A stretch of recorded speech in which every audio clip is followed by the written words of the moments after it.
Oh, it's an exciting day. Pulling up to Base Camp Motorsports here.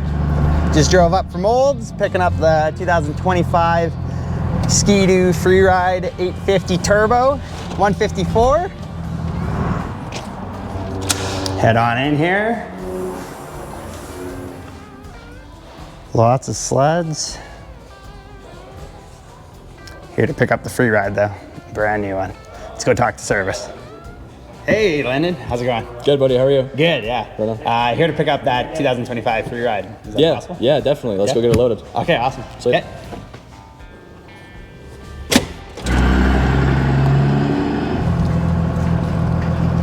Oh, there she is. Thanks.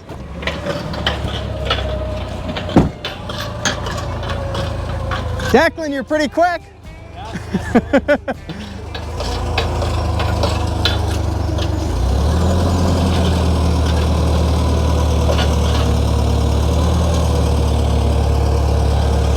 Service with a smile. Are you a certified forklift operator? Yes, sir.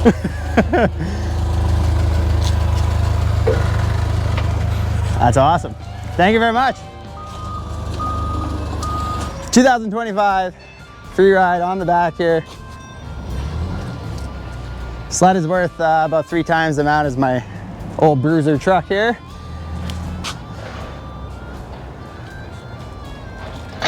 One with all black, because you know it's going to be green.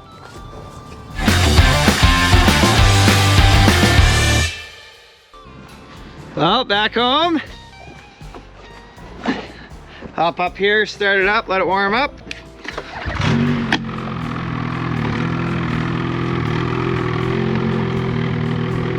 And then into the little shop to work on it.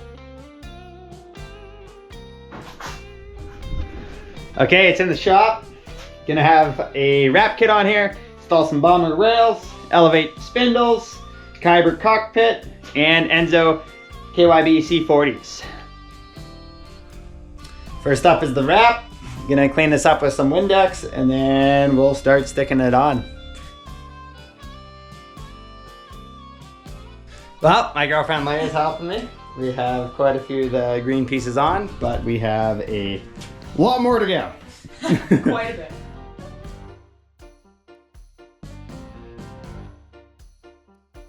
Okay, have most of the wrap on. The back part here is not on yet because we got 146-inch tunnel stickers, so it's not quite right. I'm gonna have to peel this one off. Heat gun the stickers on, otherwise they peel off pretty quick in the cold weather.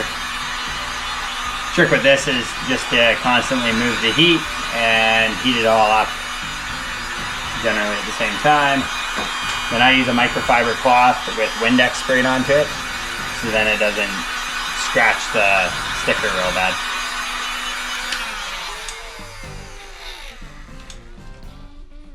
Get all the creases out and the bubbles. Yeah, and heat gunning is a long, tedious process. Get rid of all the bubbles everywhere on the wrap. And it helps get rid of these like little creases that you can see. Okay, pretty much have everything heated up. When you are using a heat gun, if you aim it at the frog skin, it will just evaporate. It'll burn pretty quick. And there's frog skin here, here for the air vents, in here for the clutch air vent, and on the side right here for the clutch air vent. And when I'm heating up the stickers around those, it's the sparks that come out of this that cause the frog skin to burn. So what I do is I take a microfiber cloth and then hold it over the frog skin, heat up the sticker, and then I'm able to press it down. Or lots of times, you know, the sticker in between the frog skin, if you just rub it for a bit, it heats up enough that it'll stick on there good, and shouldn't be an issue for you. Now on the to-do list is pull the skid, take the stock rails out, put the IceAge Bomber 154-inch rails in. I got the brace here as well. These are ones that I ran on my 2023 Gen 5. Still good to go to run on the new 2025 though. Now I gotta swap the suspension, not even the suspension components, these pieces over to these rails. And then I have a heavier duty set of torsion springs, spring spacers, and then I'm gonna put on my revalved ENZO KYB C40s. The suspension that comes on the Freeride is fantastic. I just like it a little bit stiffer, and you can achieve the same thing by revalving the stock ones, but I had already purchased a set a few years ago, so I'm just going to use the set that I already have.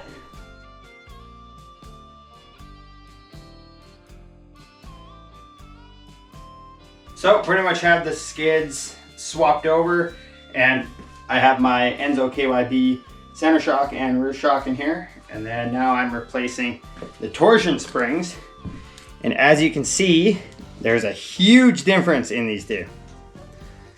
Like, huge difference. So it affects the ride height of the back end a lot, and preloading off of jumps.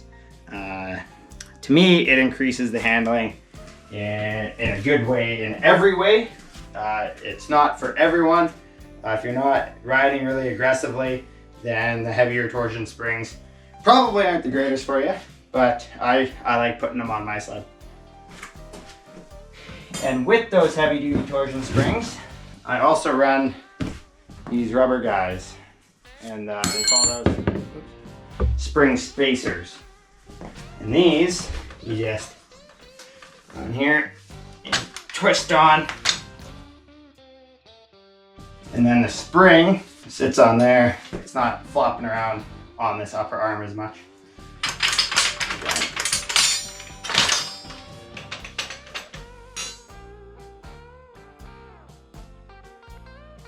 Got everything switched over to the IceAge Bomber rail skid big wheel kit, ENZO KYBs, and as you can see, there's a pretty big difference in the rail profile.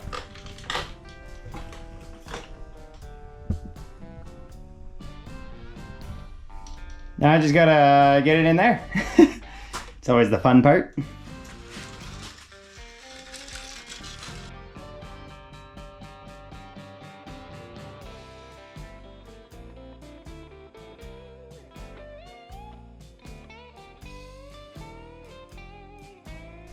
Such a good kitty.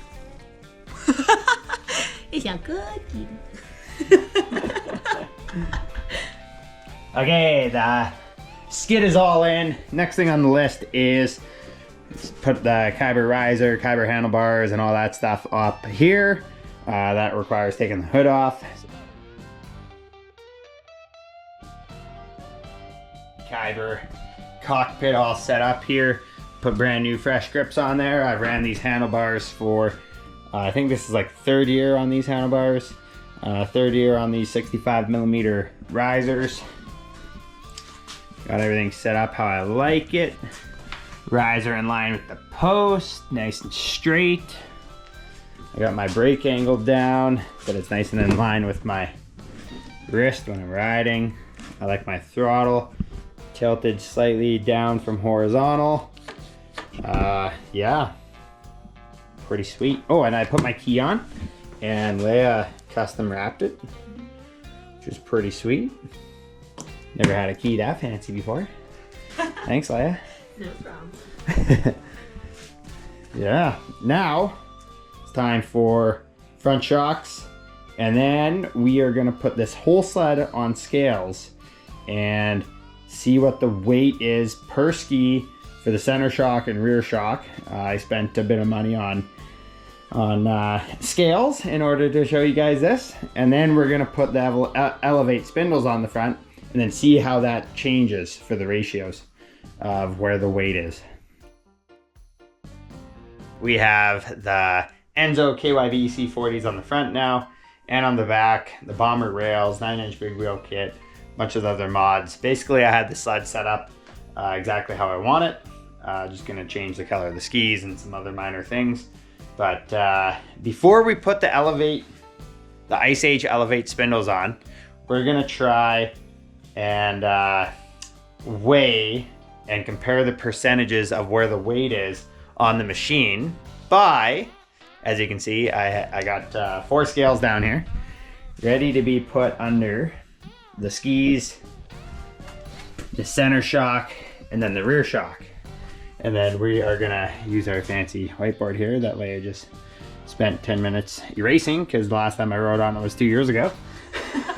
We're gonna write down the numbers before the spindles and then after the spindles with no suspension adjustments, and see how they differ with where the weight is on the snowmobile. Kind of a sled nerd, curious thing to find out, and it's gonna be interesting playing with the limiter strap and some other things this season, and then comparing these weight percentages and how the sled is handling, and maybe even comparing it to other brands. So.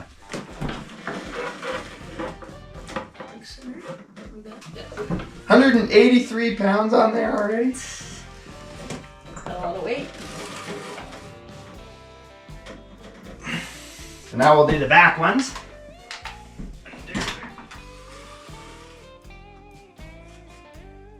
Good job.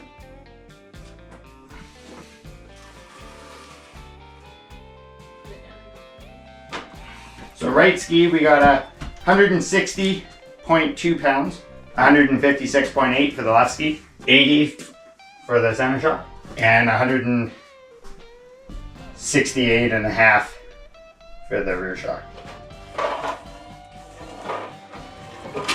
Okay, now we are going to put the IceAge Elevate spindles on, which lift the front end of the sled up, which lift the front of the sled up a little bit. I think it's going to transfer more weight to the back of the sled, so the rear shock, as well as the two front skis here, obviously. So it'll be interesting to see the ratios, and gonna have my green skis on there as well, since I'm doing the swap, and they're pretty much identical to these, except for different color.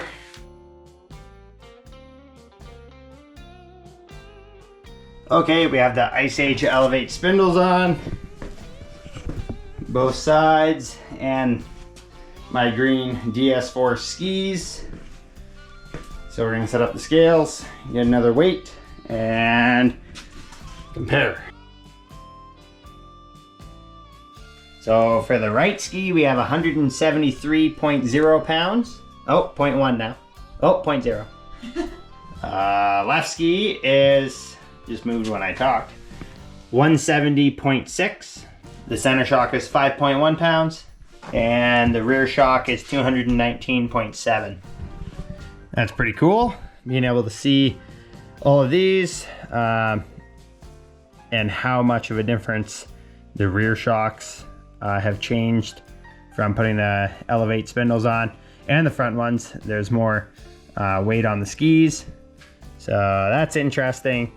Yeah, it'll be cool to test this out throughout the winter, see how changing the weights, you know, in the shop on a flat floor with these 4 scales affects handling, and it'd be kind of cool to compare it to different brands as well. So I thought it'd be neat to do this, and looking forward to playing around with it a little bit more this winter.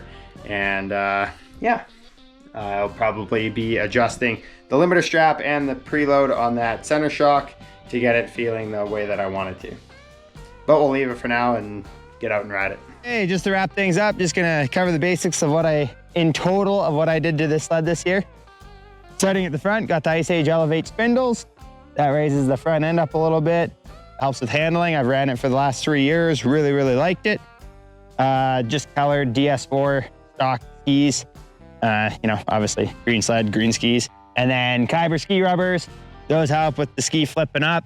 Helps with blowing out ski rubbers as well. And then we got ENZO KYB C40s with the integral adjusters. Those are awesome to be able to tinker with, and really love how stiff this setup is. The stock C40s on the Freeride are amazing. I just like that for that aggressive riding. Then up here, we got the Kyber cockpit, 65mm risers, SDG handlebars, the bar pad, got the shorty brake lever, and the Kyber grips. Really like this as well. Same setup I've ran for the last, probably like 4 years now. And then back here in the skid, we have IceAge Bomber rails, 154 with the rail brace. Those are awesome. Never have to worry about bending rails with all the drops, jumps, free riding. At the very back, trying out the 9-inch Hellfire wheels from IceAge. For suspension, we are also running the ENZO KYB C40s in the back with those integral adjusters. Again, really enjoy the suspension. Fantastic. Yeah, the heavy duty rear torsions. But that's it. Yeah, not a lot of modifications. Just, to me, the essential ones. Everything under the hood is all stock. Also, I cannot believe I almost forgot these. I always run grip plates on all of my sleds I have for the last, probably 6 or 7 years. Makes a huge difference for gripping the tunnel, jumping, carving, you name it. Surprised that I forgot about it. The only reason that I did forget about it was because I have to peel these stickers off, and I like to put them on over the stickers so that it looks cleaner. So that's the reason why I initially forgot about them. And yeah, after building this, really excited to ride. And as you can see, there's a little bit of snow on the ground. So yeah, this winter should be a good one. If you have any questions, let me know in the comments. I'll do my best to try to answer them. I think that's it. That wraps it up.